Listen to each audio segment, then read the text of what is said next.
Assalamualaikum warahmatullahi wabarakatuh dan salam sejahtera. Selamat datang ke Minggu EDU 5.0 at UiTM dan tanya kepada semua pelajar baharu semester Oktober 2020, Februari 2021 atau juga dikenali sebagai sesi 2024. Okey, saya Puan Syamila binti Muhammad Subahi, penolong pendaftar kanan unit pentadbiran am dan rekod pelajar, bahagian Hal Ehwal Akademik UiTM Cawangan Perlis, kampus Arau. Pastikan anda mengikuti semua slot dalam Minggu EDU 5.0 at UiTM bagi memastikan anda tidak ketinggalan dalam mendapatkan info-info penting berkaitan pengajian anda serta tindakan yang perlu diambil selaku pelajar UiTM. Pastikan juga anda mengisi Google Form yang disediakan bagi memastikan maklumat yang disediakan telah diterima. Okey, seterusnya kita lihat apakah proses pendaftaran bagi pelajar baru. Okey, dalam slide saya pada kali ini merangkumi dua proses pendaftaran yang berkaitan dengan bahagian hal ehwal akademik yang wajib dilakukan oleh pelajar baru, iaitu pendaftaran khusus secara online dan fail peribadi pelajar atau juga dikenali sebagai fail hijau. Okey, kenapa fail hijau? Kerana fail itu adalah sulit dan berwarna hijau. Okey, pendaftaran khusus secara online akan dilakukan oleh semua pelajar bagi setiap semester melalui student portal. Manakala fail peribadi pelajar yang warna hijau pula hanya perlu dilengkapkan oleh pelajar baharu semasa memulakan pengajian saja, iaitu dengan mengisi fail dan masukkan dokumen yang berkaitan. Mari kita sama-sama melihat step by step yang perlu anda lakukan bagi memenuhi proses pendaftaran pelajar baru. Okey, ayuh bersama saya. Okey, pendaftaran khusus secara online. Kita lihat dulu pendaftaran khusus secara online, di mana ia adalah proses untuk pendaftaran khusus secara atas talian. Anda hanya perlu mengikuti step by step dalam slide ini dan explore melalui student portal untuk membuat proses pendaftaran secara atas talian atau secara online. Okey, kita lihat step by step untuk slide berikutnya. Okey, pada mulanya klik uitm.edu.my dan klik student. Okey, untuk slide-slide berikutnya anda perlu tengok cursor yang berwarna merah. Okey, ingat cursor yang berwarna merah ya. Nanti akan naik screen seperti slide ini. Okey, setelah klik student, kita tengok kepada seterusnya. Okey, kalau next screen macam ni pun kita boleh juga guna just cari student macam anak panah merah tersebut. Kadang-kadang dia next screen macam tadi dan kadang-kadang dia next screen macam ni lah. Okey, seterusnya kita klik student portal seperti anak merah tersebut. Student portal dia kecil sikit kat bawah, so cari student portal untuk nak masuk student portal dan seterusnya. Dia akan naik macam ni, welcome to iStudent Portal dan klik student login. Okey, bila naik student login dia akan paparkan macam ni. Okey, ada student ID dan password. So bila masukkan student ID dan password, terus sign in yang warna biru ni. Okey, akan keluar macam ni. Dia tanya dulu, no, cancel or yes, proceed. So kalau kita proceed, kita proceed lah. Seterusnya, bila naik paparan macam ni, dia akan ada maklumat tu, pastikan maklumat yang dipaparkan itu adalah tepat. Dan anda juga boleh melihat penasihat akademik di advisor. Okey, apa-apa masalah boleh rujuk dengan PA masing-masing. Okey, seterusnya klik e-academic system. Seperti anak panah. Okey, dah klik, dia akan naik macam ni. So, klik pula dekat current semester. Dia tulis tu, klik to open untuk course registration. Okay, next. Akan keluar sekali lagi paparan macam ni. So, masukkan student ID dan password. Okay, next. 1.0 register new courses. Okay, bila naik macam ni, klik dekat situ. Okay, dia akan naik macam ni. Bila ni, klik display groups yang warna hijau ni. Seperti yang cursor ni kan. Okey.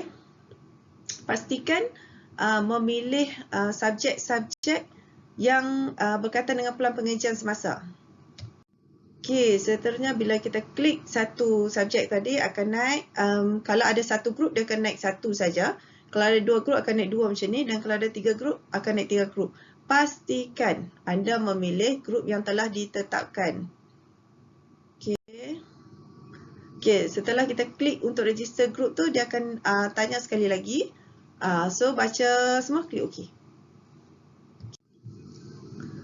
Okey, seterusnya, apa yang anda pastikan? Perlu diambil perhatian bagi perkara-perkara berikut, iaitu pastikan memasukkan kumpulan dan subjek yang betul, mencetak course registration slip ataupun simpanan secara soft copy, membuat validasi khusus terdaftar dan mencetak slip peperiksaan akhir atau untuk semester ni kita cuma ada final assessment.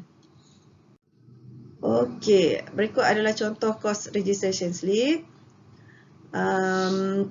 Ini adalah slip peperiksaan subjek yang boleh dicetak atau disimpan secara soft copy. Pastikan maklumat yang tertera sama seperti maklumat yang didaftarkan. Jika tidak, sila buat pembetulan dalam tempoh yang ditetapkan. Anda juga boleh menghubungi penasihat akademik masing-masing sekiranya maklumat tidak sama seperti yang telah didaftarkan. Okey, seterusnya course validasi slip. Okey, ini contoh, sama seperti slip pendaftaran juga, anda wajib simpan bukti sama ada secara soft copy atau hard copy. Pastikan maklumat yang tertera adalah seperti maklumat yang didaftarkan. Boleh juga disimpan dalam fail peribadi dengan menghantar salinan yang telah ditandatangani ke unit rekod bahagian hak ehwal akademik atau sekadar simpanan anda dan dikeluarkan sekiranya perlu. Okey, seterusnya, kita ke next step iaitu fail peribadi pelajar. Okey, kita tengok apa itu fail peribadi pelajar ya. Ini adalah salinan yang perlu dimasukkan ke dalam fail peribadi pelajar di mana ianya perlu disahkan sebelum dimasukkan ke dalam fail hijau atau fail peribadi pelajar lah.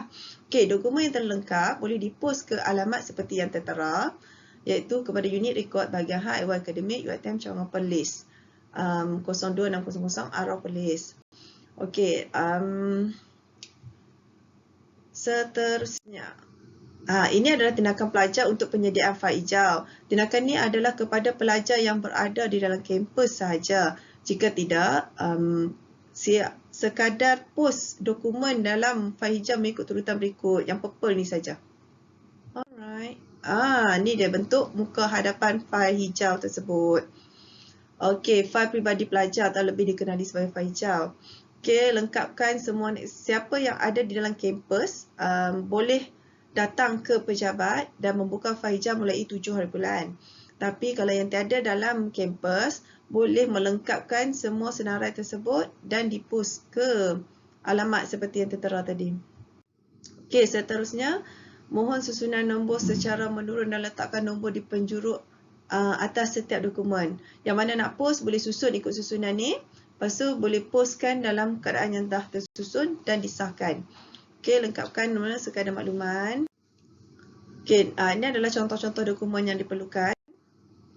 Okey, surat tawaran yang dah disahkan, salinan SPM wajib, transkrip dan muat sekiranya yang ada saja, yang tak ada dikecualikan.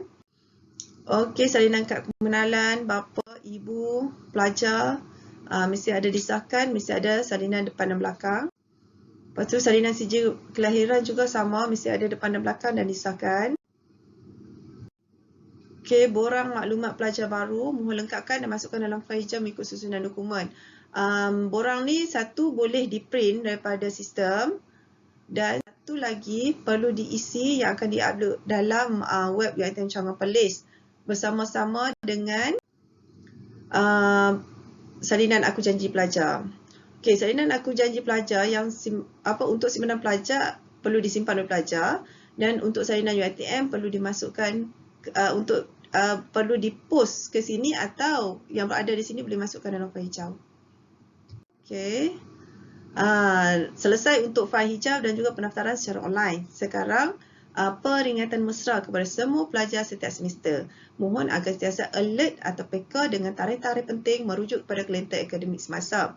Dan tarikh-tarikh penting ini juga dinyatakan dalam slide timbalan rektor akademik pagi tadi. Kena alert ya. Okey, berikut adalah senarai kaki tangan atau pegawai bahagian hal ehwal akademik. Sekiranya ada permasalahan anda tidak dapat diselesaikan di peringkat fakulti, boleh merujuk kepada senarai kaki tangan pegawai di bawah. Dalam slide timbalan rektor akademik pagi tadi, ada tertera alamat email untuk email permohonan surat menyurat yang akan diambil tindakan oleh pegawai-pegawai tersebutlah. Okay, dalam ni saya tak letak sebab semua kena masuk dekat taklimat timbalan rektor akademik. Akan dibuka sehingga 7 Oktober 5.30 petang. So sila layari jugalah yang mana-mana tu. Okey, seterusnya. Okey. Seterusnya, sekian, terima kasih dan tahniah menjadi warga UiTM Cawangan Perlis. Jangan lupa mengambil tindakan seperti yang telah saya maklumkan dalam slide-slide sebelum. Terima kasih.